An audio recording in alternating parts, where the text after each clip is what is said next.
to another Ryan Day press conference extravaganza. Hi, Chris. Hey, Eric, how's it going? Nice, funny seeing you here today. Huh? I'll tell you what. The only thing that could put a smile on my face as big as the one I was wearing Saturday is a snow day. Yeah. You were praying for that last night. You were like, "We're in the snow belt, man. We're gonna get it." It looks like we got like 5 inches out there. Yeah, we got about 6 inches here in Marion, and I'll tell you, I was out on the roads earlier, and I see why they called it because it was dangerous out there. It was Really? rough. What were you doing Oh out yeah. this morning? Bobby actually is not a 180 employee or 186 employee like myself. She is a 260 employee, which is an essential employee to the district. Therefore, she had to report. Sorry, Bobby. But she gets time and a half, so she's happy. Okay. Yeah. Well, the missus is downstairs as we can see, and she's very happy to have the day off as well. And she should be. And guess what, Sarah? Everything I've heard is said that this is going to be the snowiest year in over 100 years. Ugh. I don't want to hear that. Because I got to go shovel after this. So, hopefully Ryan Day's press conference will go Wait a minute, extra wait, wait, long. wait. You got a teenage stepson in the house and you're going to go shovel? I'm a T- perfectionist when it comes to shoveling. Tell that young man that it's just like working out. Just get out there and keep going. Well, that I He's an did. athlete. I did tell his mother. I was like, if he plans on going anywhere, he's got to shovel first. But it's not like we have a super long driveway or anything. But I'm very much a perfectionist when it comes to shoveling. Let's see who's in the chat today. We've got Tyler. Good to see you, T. Lunatic Fringe, welcome. Mean Green, my man. Good to have you with us. Vader in the house. Good to see Vader as well this morning. And of course, the Pod Mother. She's with us as well right now. And anybody else who's joining us, Mika. welcome in. Oh, there's Mika. There she is. I see her. Good to have you with us as well, doll. Speaking of Mika, tomorrow morning, 8 o'clock. I'm Mika, pumped for this. myself, Vader. I mean, if Chris gets another day off, who knows? Maybe he'll be joining us as well. We're going to be doing our first ever live signing day as well. And looking forward to that show at 8 a.m. live. It's going to be a crazy day. There's a lot of rumors floating around, people flipping away from Ohio State. We might get a flip we're not expecting. You just never know. Like, it could be a wild, wild, crazy day, and we're going to be here for all of it. What's up? Is that Timo or Tim? Yes. Okay. Good to have you with us, Mr. Bucknuts, too. Good to have you with us as well. Uh, Anyways, we are looking forward to all of that. I'm also looking forward to this press conference that will be coming up here in about 9 minutes or so. Ryan Day's been very prompt this year on getting to the podium. All right, there we go. It's Business like. he lets us know. That's Timo. Yes. There we go. Um, Nice to meet you. The promptness of his press conferences have been great. What we do here, just so you all know, is we tap into the audio. We listen in. I get distracted when I watch things and I don't catch everything. I like to almost close my eyes and listen to the press conference because that way I can really concentrate. And then if he says something that we want to talk about, we pause it right then in real time and we discuss it with you all in the chat. And then we hit the play and we keep right on going. So even though his press conference usually lasts anywhere from 25 to 35 minutes, this show typically lasts for an hour or longer. And with Chris and I both here today, I'm sure that it's going to be even a little bit longer than that. So buckle up, get ready. It's going to be a lot of fun. Make sure you're locked in for this. Make sure you got your fingers ready on your keyboards or on your phone so you can comment and chat because we will ask in real time what are your thoughts on what he just said on certain things. We want to know what you guys have to say. Before anything else, make sure that you Make sure that you smash that like button. And I'm getting a little bit of an education this morning. I appreciate this. So Timo is Timothy, but it's That's a Slavic. Slavic. Yes, awesome. Um, I worked with a gentleman from Slovakia named Peter. His last name was Schwartz. Was his last name, and his daddy owned a pizza place over in Slovakia. Peter Schwartz. So good to have you with us. Um, so, anyways, Chris, is there what are you looking forward to? What would you like to know in this press conference? Uh, I think for me, it's just more about getting a read on Ryan Day himself. What's his demeanor as he comes out? You know, he's got this big win that he just put in the rearview mirror. Yeah. Is this team focused and ready? Is he back to the business like Ryan Day? The emotions in the rearview mirror now. We've put the stigma of the team up north behind us. Is Ryan Day back to his business like self? Because let me tell you something. When Ryan Day is business like and he has that confidence going and he's embraced that CEO. You know, when I talk about business like, he's embraced that CEO. Is he still there? Is his mind in the right place? Is he focused? And has he done anything special to keep this team focused? Mm. Because we talked about it a little bit in our preview, Eric. There could be a hangover from that big win if Ryan Day does not focus these kids. And the one thing you cannot do is fall behind early to Indiana. Mm. Also, are we going to see a more aggressive Ohio State? Is he going to leak anything about the game plan? Is it, just what does he have in mind? It's interesting you bring that up because Ryan Day playoff mode. We saw it last year starting against Tennessee, and that whole run in the playoffs, and he's been kind of hinting at leaning up to that. And then he went into last week's game and he said, "All right, now it's about the hardware." Last week, gold pants. This week, Big Ten championship rings. Right. So it's all about the hardware. Ryan Day is in playoff mode already. There's that. Right. What does he look like? Sound like? Talk like? In order for us to be confident that he's going to be going into this game in Ryan Day playoff mode? Or Yes. was last week such a monkey off my back that he's loose and it's like, or is he still kind of focused, uptight Ryan Day on a Tuesday because he's all about business, right? So I get what you're saying. Mika wants to know about wide receiver health. That's interesting. Yeah, I think we got that answer pretty good though. Timo, didn't Indiana play Friday? They did. So they have an extra day to recover. They did. That's right. And they only have to get in a bus and drive about an hour and 15 minutes to Indianapolis. So there are some advantages for the Hoosiers in this game. Speaking of one Bobby, there she is. We have to not give up the hunger to play our best.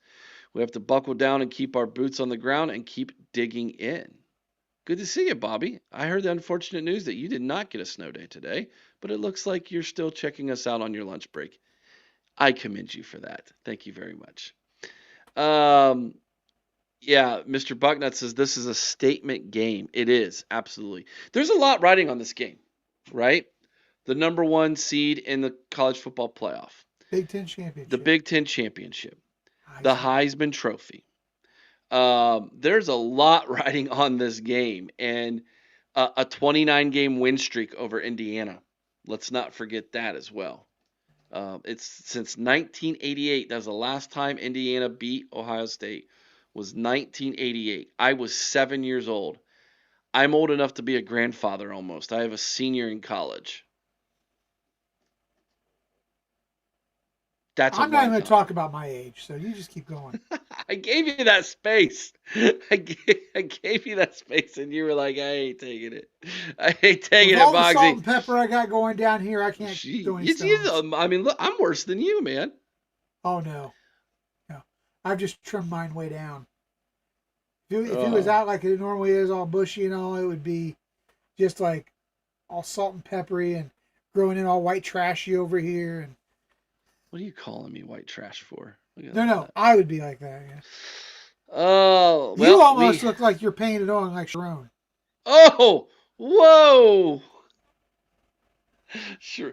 Speaking of Sharon, his painted on beard. We might be busting out a members only video over there on Patreon about Sharon Moore. We've talked about it, but uh, let's see here. Lisa, good to see you. Good afternoon. It's weird, but I could be Julian's mom. Yeah, you could be. Lisa, are you telling us something we don't know? But you know what we saw last Saturday? She could be Julian's mom. But Ryan Day is Sharon Moore's daddy after that game. Oh, man. Ouch. Sent him and the players to the locker room. Man, what's up with all the Facebook check-ins today? Usually Facebook is like one of our least. Well, we're only showing one person watching on Facebook. Yeah, but we've had 2 comments from people on Facebook. They like comment and then head out. They're like, hey, Yeah. Scrolling on by, Anyways, we should be getting started here in any second here. So we want to see how does he look? How does he sound after the Michigan game? I don't think he's going to get too many questions about the Michigan game. And if he does, he's going to blow them off. This is going to be all about Indiana, the Big Ten championship game. Obviously, he's going to get some questions on health. He'll deflect those like you won't believe. Because that's what he does. Yeah, they're still day to day. We'll see how practice goes today. He's going to be very, very businesslike in this press conference, guys. It's what he's going to do. That's his MO right now, and it's worked, and I don't mind it. Sometimes he gives us some good nuggets. There might be some recruiting questions since tomorrow's early signing period. By the way, did the portal open up yesterday as well? Or did it only open up for coaches who left their teams? I thought that's what it was. I'm going to check the exact. It is January 2nd to January 16th. No, portal's in December, isn't it? Didn't they change the portal to December? I thought so, but when I pulled it up, it says the 2nd. Did you get a wrong AI answer? I went to an ESPN site. All right, let's look. Official. Yeah, they've adopted. This was from October 25th. Official NCAA football portal window. Let's see. January 2nd through January 16th. Players on teams participating in the College Football Playoff National Championship game will have an additional 5-day window from January 20th through the 24th. Correct. And That's then so I do believe dumb. any team that had a coach leave, the portal opened for. Yeah, so that's why you're already seeing players in the portal. Yes. Yeah, crazy, man. This calendar's so messed up. This portal thing, they got to figure that out. Let's just call it what it is. It's free agency. Yeah. Let's just call it what it is. Treat it as such. NIL free agency. Yeah. 12:01. No Ryan Day yet. This is interesting. Hey, you know what? Give the guy some time. Yeah. Give the guy a little time. Who knows? Maybe he was over having some lunch.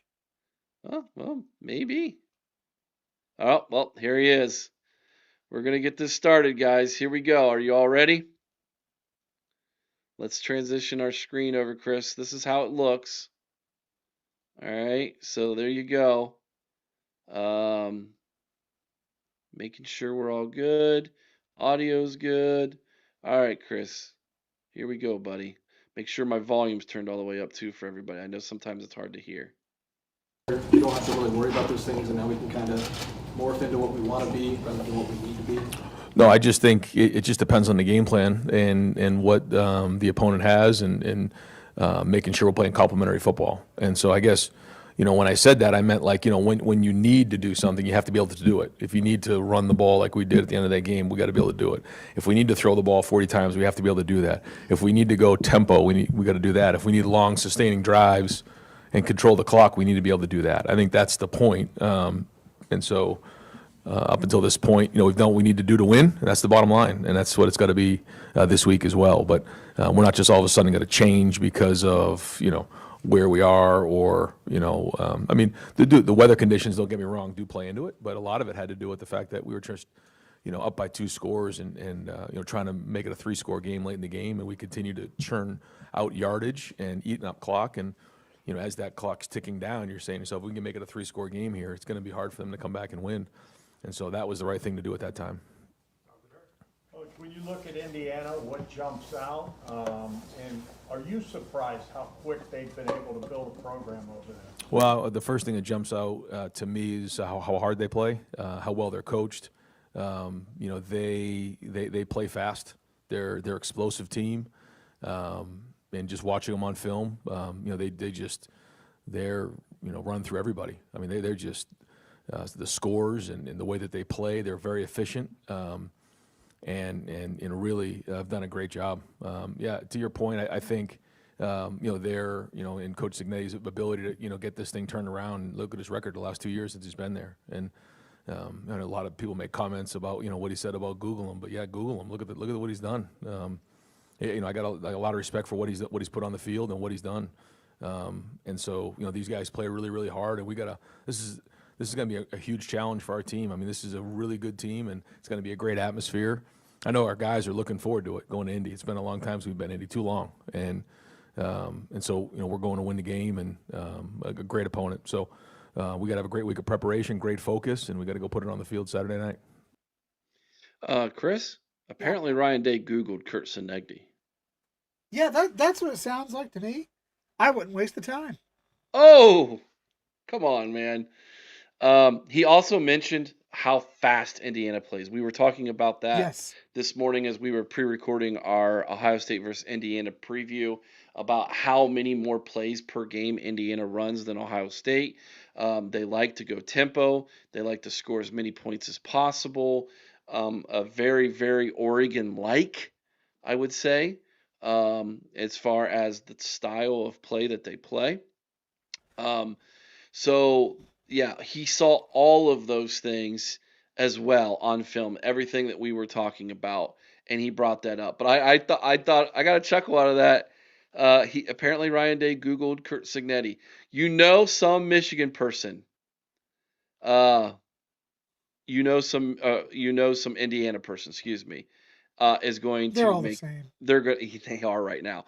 They're going to make a meme out of that. Right, you'd realize that now. Like, it's already being made right now. So, all right, here we go. Onward we go. A really unique situation where, in some way, shape, or form, this game will impact the Heisman voting. Maybe not decide it, but certainly play a role. What do you make of that? I don't know. It's a great award that's been around for a long time. I think there's probably an argument to be made somewhere along the line that maybe they should wait to see how the whole season plays out before they decide. But that's not the way the tradition goes, and that's not what they do. So they'll go through that process, and I think the award should go to the best college football player in the country, not necessarily somebody who has the most stats, and that takes a skillful eye to be able to identify that. But I've been very fortunate. I went when I was young, when Ron Dane won it, and got a chance to the Downtown Athletic Club to go and experience what that was like. Drew Brees, I think, was one of the finalists at the time. And even as a young person, it was just such a great experience for me to meet people like Steve Spurrier and some of the former Hopalong Cassidy and some of the former guys who were there at the time. And I remember walking around with a football and having all these like football greats sign the football. And I went home and I had it in my room for such a long time. And now for me to go with some of our players is it's an honor. It's a great award. It has a great tradition, and so fortunate to have some of our guys in the mix again this year. Chris. Yeah. Do you think he really cares about the Heisman? I don't think he cares one bit about the Heisman. Oh, he I- cared some. He had a football signed by a bunch of Heisman winners. He That's kind of did, cool, though. I would like to but know if he still has that it's football. cool. But Eric, I mean, right now he is focused on this game, and he doesn't give a rat's backside about the Heisman. Although I did find it interesting that he said some of our players were going to be there this year. Do we think that there's maybe more than one in the mix? No, I don't think so. I think Julian's the only clear cut option. yeah, I think Jeremiah taking those 2 weeks off while he was recouping kind of did him in, to be honest with you, for that opportunity. But I appreciate the fact that at least Ryan Day is acknowledging the fact that we deserve to have somebody there. So And he acknowledged the fact that it should go to the best player, not the person with the best stats. Apparently Sean Schrock Googled us as well, and it said that Eric Boggs is the golden voice of YouTube podcasting, and that Chris Wilds is the president of the Marcus Freeman fan club. It does not say that, Sean. Don't even get me. Why? Can we just continue the press conference? Sean's trying to get me on a tangent. We don't need it. Let's go to the press conference. Yes, sir. You guys had the decision to decline the penalty when Michigan was on offense last week. What goes into it? Is it just feel for the game? Do you have someone with analytics who's kind of telling you what the right move is? Kind of what goes into a decision like that? Yeah, we do. We have some analytics that we use as a reference. That's not the decision maker. Ultimately, I'm the final decision maker on that, but I do take a lot into consideration, certainly off what the analytics say, but then also what Matt was thinking on that play, and so we kind of decide what we want to do, and we felt like in that moment right there, it was the right thing to do to decline it and play third down and get off the field. I got to make a comment on that too. That was one of the biggest boss moves of all time. Yes, it was. To get an offensive holding finally in 2 years called against your opponent, and then we're gonna decline it because we're so good on third down, and we have all the confidence And in you're the world just not. that That's you're what he not said, gonna and you're get the just first not. down. Good question. That was a great question. And what do you think about him saying we do have analytics, but it's not the final deciding factor? I make the final decisions. Again, a boss move right there. Yes, absolutely. He's hanging it all on his shoulders, and I love that. All right, here we go. You guys made the decision to redshirt C.J. Hicks. Now that the postseason's starting, is there a plan to get him back involved in the defense? Yeah, he's got to get back to practicing with the defense and on special teams and kind of get going this week. So get back in the mix. He's kind of been on the scout team and had a good energy and a good work ethic. I thought he did a really good job last week. In some of the success I feel like our offensive line had against their edge rushers was some of the work that CJ did against our tackles. Gave great effort, had a good attitude this whole run. So we'll get him back out in the field and figure out where he may fit in. Right? Did Davison have to do any extra for his penalty taken off, or is clinching the game with interception good enough that you get a pass on that? He gets a pass on that, but no more passes. But it was just kind of one of those things where we have to show great discipline and let our emotions not play with us. But I just think in that moment it was just an outburst of just excitement and sort of genuine. So we did run one extra sprint, I guess, on Sunday for it, but it was a big play and a big spot and fourth down and clinched the game being up 3 scores. And so but I thought, again, just with everything that was going on, all the emotion that went into before, during, and then after, as a whole, I thought we handled it like men. This stretch run you went through last year, knowing that there's a balance between celebrating. I do want to make a comment about that. That was interesting how he just said we handled it like men. Yes. He was taking a shot. He just took a shot, didn't he? He was taking a shot. He did it in the most professional way possible, but he took a shot. Yeah, he did. He just took a shot at how the flag planting and the standing on the M and all of that. Yeah. So Speaking of taking shots, Bart took one at us. Did you see that? did he? What did Bart say? don't you guys ever work. Bart, I know what you do, and you know what I do. And we both know what Chris does. The fact that you're watching this video right now and you're in the chat making that comment is really funny. The man of 500 jobs. Wait a minute. Shouldn't he be out like having some people plow some roads or something right now? Oh, I'm sure he has. He is. He doesn't have to plow the roads. He's got people who plows he has the to have roads for somebody him. do it. 100%. Yeah. All right, continuing on. in each game and quickly moving on. How do you handle the emotions of that? Obviously, you guys had such a quick turnaround coming from that huge win. Now you have to go play the number 2 team in the country. Well, that you referenced last year. You know, we went from Indiana to up north to, you know, the 4 of those playoff games, and then we opened up the season with Texas. I mean, you're talking. I know that was a long stretch there, but my point is like back to back monster games. Well, here we go. We're back in it now. We're back into these monster games, and the challenge for our team is now can we do it back to back weeks, and regroup, reload. And get back after it this week and continue with the same routine. The good news for us, we're going to keep our same routine that we have for a road game. We're going to travel on Friday, get there and treat it just like any other week. But it is, it's a huge challenge. And first off, the opponent, but just the fact that you have back-to-back weeks here now. So everybo's got to be on their A game. Indiana's offense and kind of the way they do their RPO stuff is giving people a lot of trouble. I'm curious just how that conflict with kind of what the linebackers need to see and what they need to do, how much that really kind of impacts things, and whether seeing it last year helps Sonny and Arvell going through it. Yeah, different team, similar attack. Some things that are different. I think Mendoza's playing at a very, very high level right now. And to your point, they do a great job in a lot of different areas. They execute at a high level.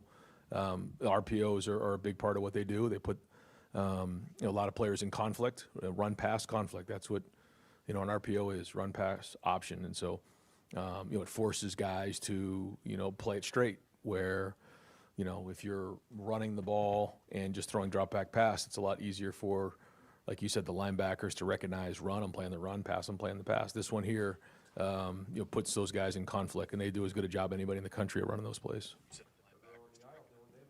In addition to what Bo Jackson did on the ground and even in the pass game as well, he had some pass protection. Has he started to evolve into that complete running back? I know he played his most snaps with the Well, that's it. Yeah, he played his most snaps. I think that was probably the most telling part of all of it. I thought he had a really big explosive run for us early in the game, and that was big. I know that we've all, been working on that, and for that to show up late in the season the way it did, you start to see him really grow into the role. He picked up some guys in protection. I'm sure you saw that. But to me, it was the workload that he was able to manage in that game and handle in that game. Graded out a champion. And so, hats off to Coach Laughlin and to Bo and that whole room. Because, again, it's a build-up towards that season. Towards that game. But it's everybody in the room because, Bo, probably wouldn't have been able to do that if he didn't have the other guys in the room. It's been a group effort in that room, and it's going to continue to be. But in that moment, he sort of had the hot hand, and we went with Bo. Yeah, did you see that, Chris? That blitz pickup he had on the pass Yes. to, I think was it Case Merrick over the middle. Yeah. That was very, very impressive. That pickup. Um, And that let's was what ask. kept him off the season, out of the starting lineup, I think, early in the season, was his ability to block.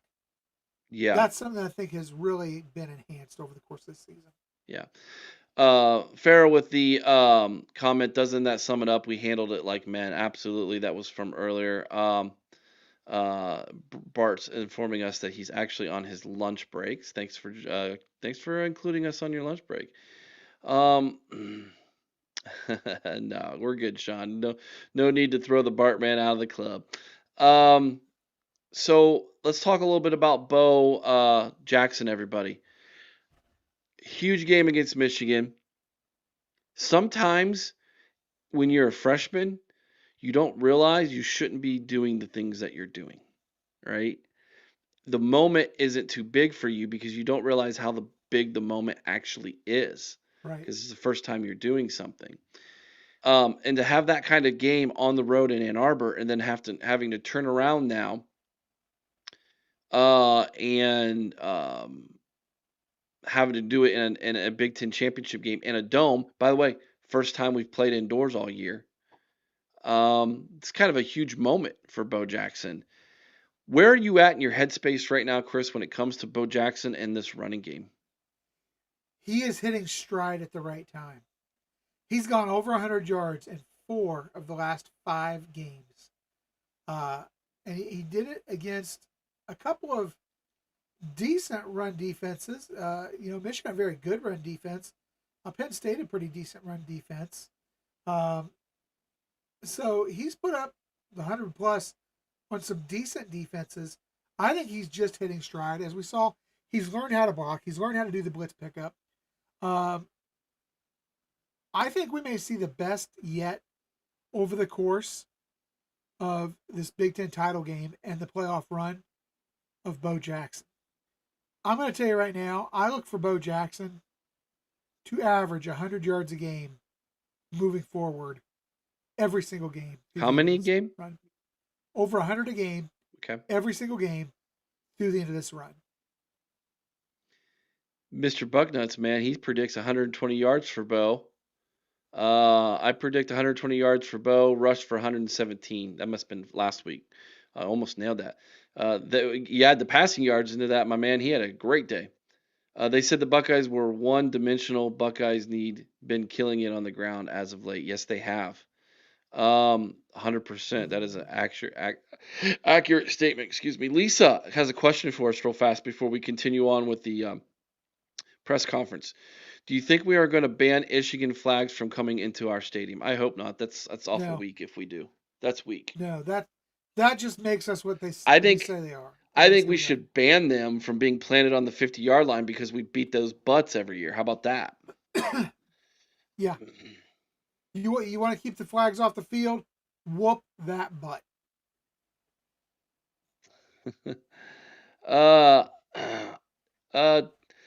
Timo says, I like to see more West in the game. 14 carries, Jackson 12, so he can rest up unless it's tight in the last 17 minutes. I tell you what, Bart was talking about this at the over there at Baker's on Saturday. Is maybe Isaiah West needs to kind of take a little bit more of the role that CJ Donaldson had in short yardage. He seems to be one of those backs who can kind of push the pile a little bit. More explosive, I think, on that first step. Yeah, he might be. That's true. Bart says, can you imagine Julian Sain throwing in a dome with his accuracy? It's scary. Well, we're going to find out, aren't we? I have been thinking about that. And if this Indiana team has a weakness, Eric, it is their secondary. It really is. Also, do you think we should do the Bo Knows beating the team up north t-shirt that I've been wanting to do? Or can we get Bo away knows with it? Buckeyes, Bo Knows. We need a string. Where's Bart? Is Bart still there? Yeah. We need some Bo Knows t-shirts going, Bart. Bo Knows beating TTUN. All right, here we go. Active eBay account because that football might be worth a lot of money. Which football? The Heisman signed football. Oh. Might be good for NIL. Yeah, I don't know where that ball is, and I don't have an eBay account now. You said eBay. That's a throwback. It still exists. I know you don't get out of the building much, but that still exists. Last year, Will kind of became the standard of what I think a lot of people that watch Ohio State is like, this is what a quarterback has to be. And Julian, personality-wise, seems so different throughout the spring and summer, and now you start to see he's exactly right for this team. What makes Julian's personality the right fit? Because it seems like he's just so comfortable and unfazed by everything. But like at times, I think that can maybe be off-putting. It's almost like, oh, he's too calm.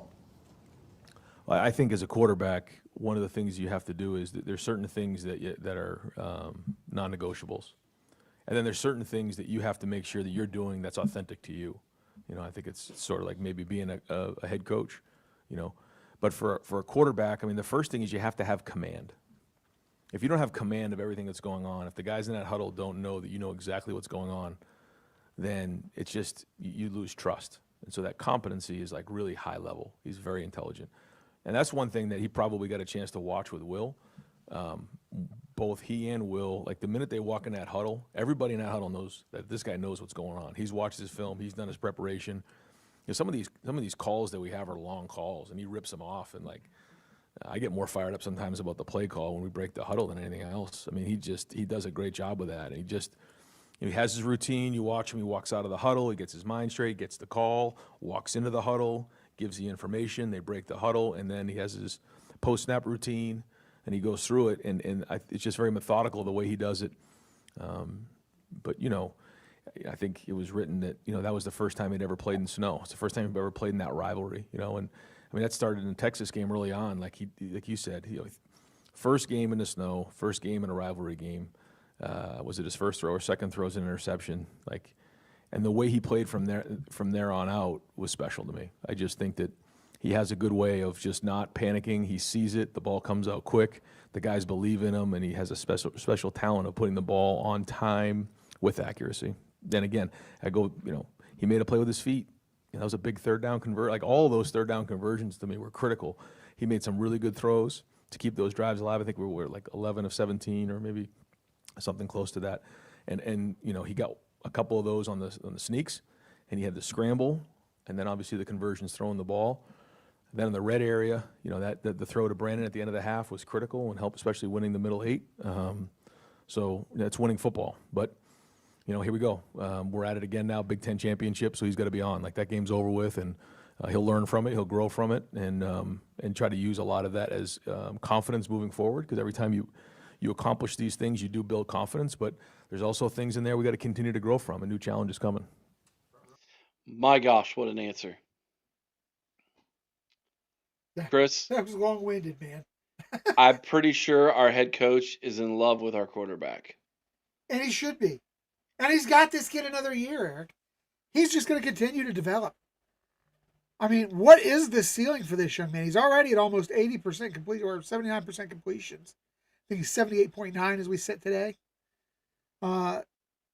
His touch is ridiculous. You know, everything he does is right, and his leadership, that was the thing we questioned coming into the season. I don't question it at all. Not now, no. He has a confidence, a poise that no freshman, I mean, I know he's a redshirt freshman, but that no redshirt freshman should have. There is no situation too big for this young man. It's and interesting. That's You amazing. brought up leadership, and Ryan Day attested to the fact that he had 1 year basically learning under Will Howard. That's the one thing out of all the attributes Will Howard had, that was his best, was he was a great leader, right? Yes. Julian's got better arm strength, better accuracy. He throws a tighter ball, better velocity. He might even be able, like, his mind, the way he processes plays might be quicker than Will. All of those things. But the one thing he lacked in experience was leadership on the field, and that was what Will had in aces, man. And that's what this team needed last year. Yeah. That's why it won a championship. Because it could have fallen apart after that Michigan game last year, but it didn't. And Will Howard's leadership is a big part of that. Mean Green, there has been no game that has been too much for Julian Sain. Absolutely. He has been cool and calm all season long. Yeah, and I don't anticipate this game in Indy being any different. I really don't. Like, I think he's been so like, I don't want to use the word statuesque as a way of saying, you know, poised, but as another form of poise, but stoic, I think maybe is the word I'm looking for. He's been so stoic in those moments, unfazed, you know, unchanged, you know, throw the Robotic, interception. almost.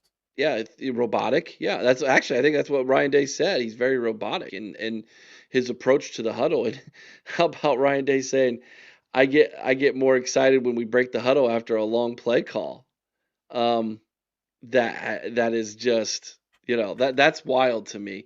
Bobby, there has to be a true symbiotic relationship between a coach and their quarterback. Trust, leadership, adaptability aren't optional. They're the foundation. My gosh, Chris, she's taught you so much about football. She's brilliant. Well, you know, and a lot of people don't know this. She played football. Yes, I remember you telling. Yeah. She was a starting offensive lineman in high school. You're awesome, Bobby. Lisa says, did you listen to the way Day was raving and hyping Julian up during fall camp before last season? Yes, we did. And that is why Chris and I were always on the Julian's probably going to be the starting quarterback hype train, because he just, all the things that they were saying about him going into the season. Yeah, that was a great answer from Ryan Day. And at some point this offseason, Chris, we're going to look back and we're going to do a special show on all the quarterbacks Ryan Day has had, starting with Dwayne Haskins, and looking at every single one. And it's kind of amazing because when you look at Ryan Day's progression as a head coach, you can almost see that there's a different progression in the quarterbacks we have had at Ohio State. And we might actually be watching in real time the best one out of all of them. And that's hard for me to say because I'm a massive CJ Stroud fan for everything he is doing in the NFL and for what he did in college. But you know, yeah, what he did in college was just amazing. Yeah, Tyler, I think that's a great way to put it. Julian Surgical, seems very surgical. Everything seems precise and on point and on purpose. You know what I mean? All right, let's get back in it, guys. Ryan, after having played some quarterbacks, maybe less experienced, how noticeable when you watch somebody like Fernando Mendoza and then sort of the years of starting experience he has? And Good player. Very accurate.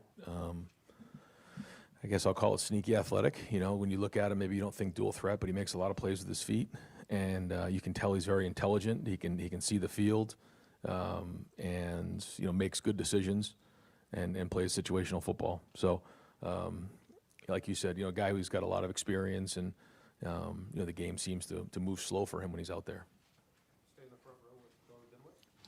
Another Heisman question. You said it should be the best player, not necessarily play with the stats. You could make a case it's Jeremiah Smith if that's the way you look at it. I mean, if you had a vote, I'm putting you on the spot here, if you had a vote, you got two legitimate contenders, who would you pick? And in terms of Julian, how would you see him grow the most, I guess? I'd vote for them both, so don't get me in trouble, Bill. And I put Carnell right there, too. I mean, these guys are tight. Caleb Downs be right in there. These guys are really good football players. Arvell Reese, I can go on and on, but in terms of the growth that, with Julian, it's just maybe he doesn't look different to you, but the guy who played against Texas and the guy who came off that field on Saturday look like two different people to me. Just the look in his eye. It's just, I guess, like when you send a sailor out to sea and he comes back, he looks different, or when you send a young man, to college and he comes back 4 years later, he looks different. Like from that game to where he is now, he just, more experienced, more mature, just a different look in his eye, different walk, the way he talks, the way he moves, everything about it. And it's a tribute to the work he's put in, and the guys in the team believe in him. Ryan, it was said on the television. Before we go on, Ryan Day would like to let the Heisman Trophy voters know that he has 5 candidates on the team. I heard that question asked, Eric, and I thought, you idiot. Why would you waste a question? Because he's not going to tell you the answer to that. He's going to make it more drawn out, more complicated than it had to be. My God. Sometimes the press just blow my mind. I appreciate you trying to put him on the spot and make him pick. I think he was trying to get Ryan Day to say, listen, Julian has got the best chance. That's the one I'm going to throw my hat behind. He's going to do it on the podium Saturday if we win.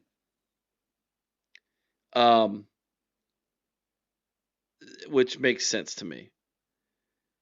But I love how he went Carnell too. And he and had then to include Caleb and Carnell. and he threw and Arvell in and there. Even Yeah. Sonny should be included in it. So, it was funny, but I love how Ryan Day is just like, I have a team full of Heismans, bro. Like, Yeah. There's a reason we're 12-0, number one in the nation, have been since week 2. My entire team is a Heisman Trophy candidate. all right, here we go. This should be a good answer or a good question here. I think this is Bill Landis getting ready to ask this question. Television broadcast that you guys had lost communications. I don't know if it was only coach to player, if it was coach to coach or across the board, but how did you guys navigate that? Was Brian still able to call plays? Did you have to call plays for a moment? Just how did you work through that? Yeah, we lost communication there in the second half. But the good news was that earlier that week, I thought there may be an inkling that may happen, so we had a plan for it. Oh, he done called them out. Everything Vader said was just validated. Vader, right where are you at, Vader? Vader! Validated. He said, we knew earlier in the week this was going to happen. Holy crap. My goodness. That was a bombshell dropped. It was a quiet one, but it was a bombshell dropped. All right, rewind, replay. Hold on. Navigate that? Was Brian still able to call plays? Did you have to call plays for a moment? Just how did you work through that? Yeah, we lost communication there in the second half. But the good news was that earlier that week, I thought there may be an inkling that may happen, so we had a plan for it. We had a wristband plan, and then we would bring Julian over, and I was just getting us through it until we get the headsets back up and running, which took a little while to get done. But yeah, just by chance, we had a plan for it, and so we were ready to go when it happened. All right, stop, pause. All right, there's got to be follow-up question here. If there's not a follow-up question here by the media, pull their credentials. Did you know that something was going to happen? Yes. Where did the inkling came from? Can you expound upon that, please, Ryan Day? Like, you have, even if he says, no, I'm not going to expound upon that, you have to ask the question. Yes. Yes. My gosh. Ryan Day just told you, he just told everybody the truth here.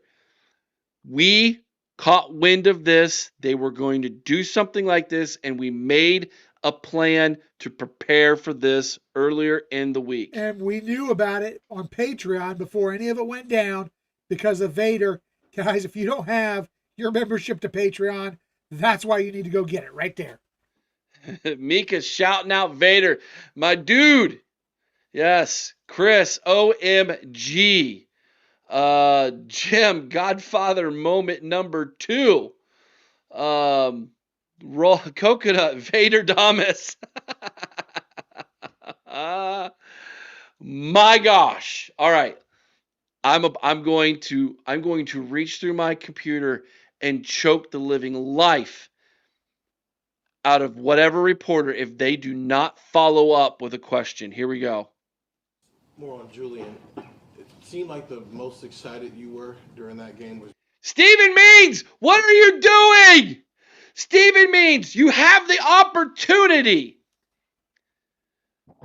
Did I just freeze myself? You did, but you're right. He had the opportunity to ask perhaps the most pivotal question of the entire season. He had a chance to basically get Ryan Day to expound on the fact that the cheat again loserines were at it again.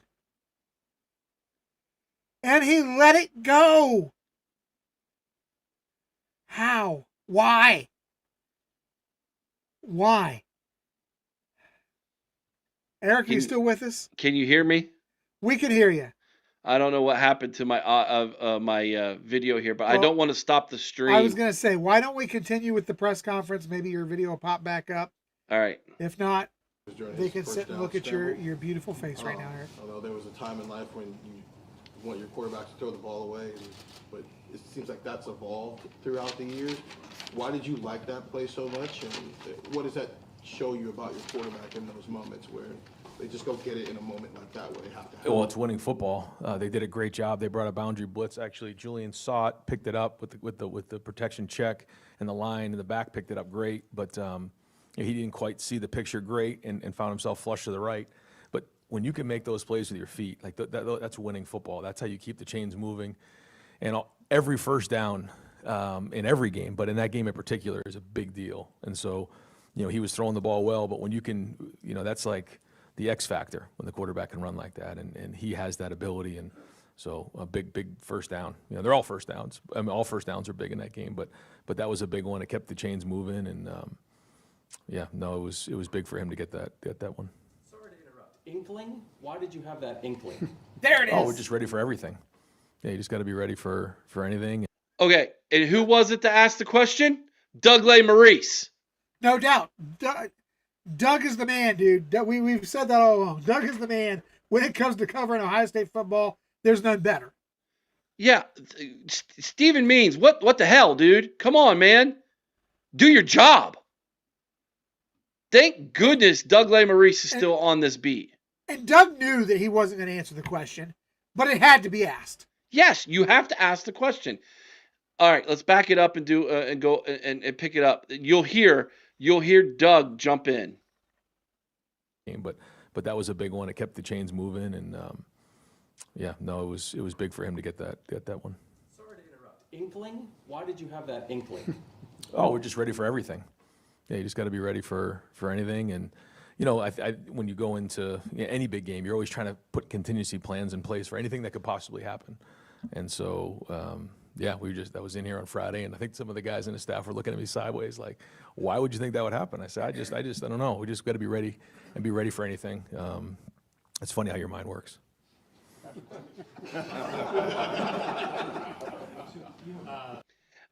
Why did everybody laugh right there? Because Ryan Day knew it was the question that had to be answered. He knew that where Doug was trying to take this.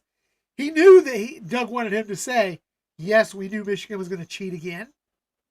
Or say, it is just the Michigan way. Because if you're a Michigan man, as someone said earlier in the chat, you ain't cheating, you ain't trying. He knows all this. And he was both laughing, but at the same time, giving a commentary that says, I knew you would come at me with the question, Doug. I knew you were going to be the man to ask the question. I think he's giving the safe answer, but he was tipped off. He did not want to admit he was tipped off by something. Well, of course not. Because the next thing you go, Michigan's going to say, oh, they've got spies. Yeah. This story's got major legs. This thing ain't going to go away. No way this thing's going away. All right, let's continue on. And the reporters know. The reporters all know when they laughed, that was a BS answer. And Ryan Day even smiled because he knows, yes. I just gave you a BS answer. You all know I just gave you a BS answer. Yes, we knew this was going to happen. Yes, this was in their plans. This tells me, Chris, that this wasn't a lone wolf incident. This was planned. Yes. And I wonder how many other times this has happened to teams this year. It's a good question. Bobby had posed the question to me with this, and I talked about it yesterday, Eric. Bobby posed the question to me is, it snows and there's weather in Michigan all the time, because initially the weather was to blame. There's cold and snow in Michigan all the time. Does this happen all the time, or is this the first time? If it happens all the time, why wasn't it fixed? If this is the first time, that's curious. And did it happen to both sidelines, or just the Ohio State sideline? Because from what I'm hearing, from what I heard, when it happened to Ohio State, the officials did the right thing and made Michigan shut down their comms. And Michigan was upset about it. They were fuming about it because they thought they had an advantage. So the Michigan argument would be, you guys planned this. You did it on purpose in order to make us have to, who probably didn't have a contingency plan, in order to have to do that. That could be the argument coming back from the Michigan side. But if that's the case, why do you have Michigan people on our sideline over where the comms are? Exactly. Oh my goodness, Mika, there's your Illuminati podcast. Yep, absolutely. All right, back to this, man. Please, someone else make up a question quickly on this. Come on. Ryan, you mentioned the Big Ten championship game earlier, and some of the players were talking about the opportunity, even last week, the opportunity to get to Indy. Why is this such a big deal? Maybe even beyond just, hey, we have a chance to win a trophy we haven't won in a while. It seems like this has been on their minds after maybe last year. Yeah, we wanted to get to Indy, and certainly that was something that that these guys haven't done. They haven't been there, haven't played in this game before, and it's an electric atmosphere. It's a great venue, and so these guys want this opportunity, and this was on the list of our goals every year. And you can go 11-0 and then have the biggest games of the year show up, and now here we go. Now we got a chance to get some hardware and. So there's a lot at stake here. There's a Big Ten championship at stake. Being the one seed in the CFP. There's a lot at stake. So our guys are going to have a great week of practice, locked in, and know this is a big step forward as we look to finish out the season the way we want to get it done. There's been a lot of talk about playing these games now that there's this longer playoff, and I know you've been asked about it before, but now that you're about to go do it before a playoff. Do you have more thoughts on if this is the right way to go about it? No, not right now. Not right now. No, we're just going to go win the game, and focus on that part of it. That's it. That's the way our mindset is, and it's probably worth a conversation at the end of the season, though. Yeah. Ryan, I asked you after the win in 2019 over Michigan what your initial emotions were. Was it relief or happiness? You said relief, not even close. What about this time? Yeah, I would say that was one of on the list of things. Yeah, but I was happy for the players. I was happy for the coaches and for the fans. Like I said in the post-game conference or post-game press conference, every game matters around here, and certainly that one matters the most during the regular season and in every season. So for us to win that game certainly is a big responsibility. So I think that's probably the thing that. I thought about the most, and just see the joy in everybody's face after the game. Thank you. Just one quick follow. You were there at that Heisman ceremony. What was that, 99? Yeah, it was right around then. Why were you there? Well, my stepfather actually was a Heisman Trophy voter at the time, and so he took me to the New York City that weekend. Yeah. Last week you used a great analogy because I've covered auto racing forever. You talk about nitrous and then regular fuel. Yeah. Would you say that Carnell and Jeremiah are nitrous? How would you describe them? Because they do make the car look like it's running even faster sometimes. I mean, when Julian's out there and stuff. I mean, yeah. What was it like to see them out there on the field again, and what it brought to the aura of the situation? Yeah. Well, first off, when those guys are on the field, they make everybody on the field better. Everybody, from the tackle to the guard to the tight end to the running back, because of the plays they make and because of how they affect the defense. If you think you're just gonna have one guy on them the whole game, it's going to be a challenge. There's no question. I think that's no mystery. But to me, for those guys, it's also like a mindset for the whole offense and the whole team. When you see them walk out, it just gives everybody a certain level of confidence because they know how special players they are. Yep. Does that go into why you called the first two play calls that you guys called? It was just, we talk about those things over and over again, and we felt like it was the right thing to do at the time. It didn't work, but they're all good plays, and but you gotta execute them, So yeah. So they came out of the game like we're in a better place now than we were last week. So looking for a full week of work and go from there. Yeah, thanks, guys. That last question there, and that's the end of the press conference. He just walked off. Yeah. That last question there, Chris, was about the health.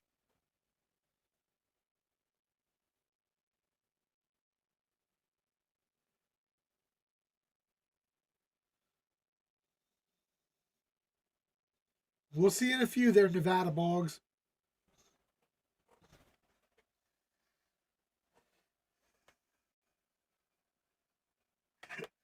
So Eric obviously got to take a step out. He'll be back momentarily. See if he can get his video back.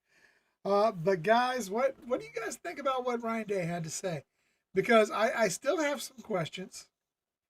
I'm very excited about what he's had to say. This team seems ultra focused. But I'll tell you,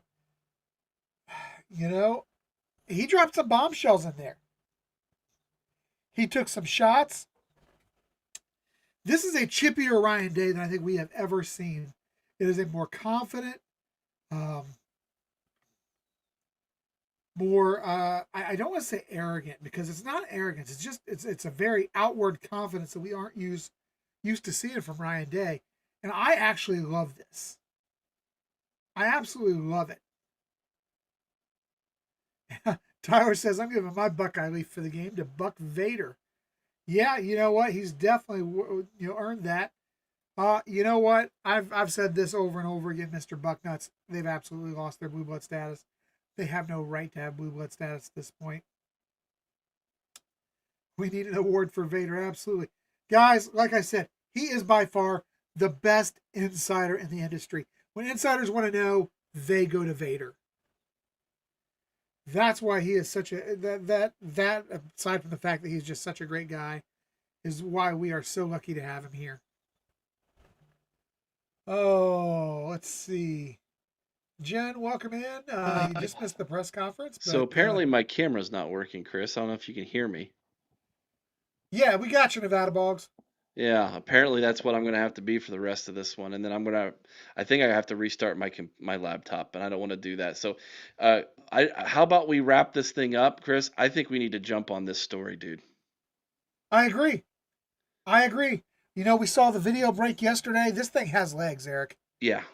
This thing has legs, and they're moving fast. Yeah, exactly. But I think there's an interesting question that Lisa had earlier in the chat that I think we'd be remiss if we didn't touch on.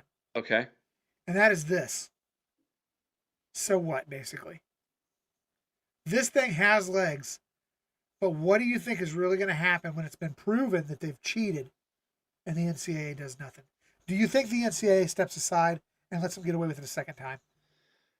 I almost feel like the Big Ten would have a better opportunity, would be more willing to do this, because that was a Big Ten game with huge Big Ten championship implications on the line, and the Big Ten needs to step in, and there needs to be. And I'll tell you, if the athletic director, Jabba the Hutt, I can't remember his name, Michigan, Ward Manuel, thank you. If Ward Manuel has any sense of morality and professionalism left, they need to do an internal investigation immediately. Here's the thing. I don't trust them to do an internal investigation. They need to do what Ohio State did with Tattoo-Gate, and they need to bring someone in from the outside to run the investigation. Agreed. Mika, I will email you. We're gonna jump on this right away. We will email you, and we'll get this video made and produced for you all and get it up here very soon. Strike while the iron's hot. Apparently, I need to restart my laptop. My camera on my laptop just quit working when I got excited there. Well, maybe we need a follow-up video, Eric. Like, I'm good this afternoon if you need to do it. Well, I think we need to do it right away. So let's do it. Yep. We're going to end this live stream, everybody. Make sure you hit the thumbs up. Appreciate all of you being here. Stay tuned. There's a video coming right away. Mika, I will email you the link. And Chris and I are going to jump on this. Thanks, everybody. We appreciate y'all. Stay tuned. More to come. Big news.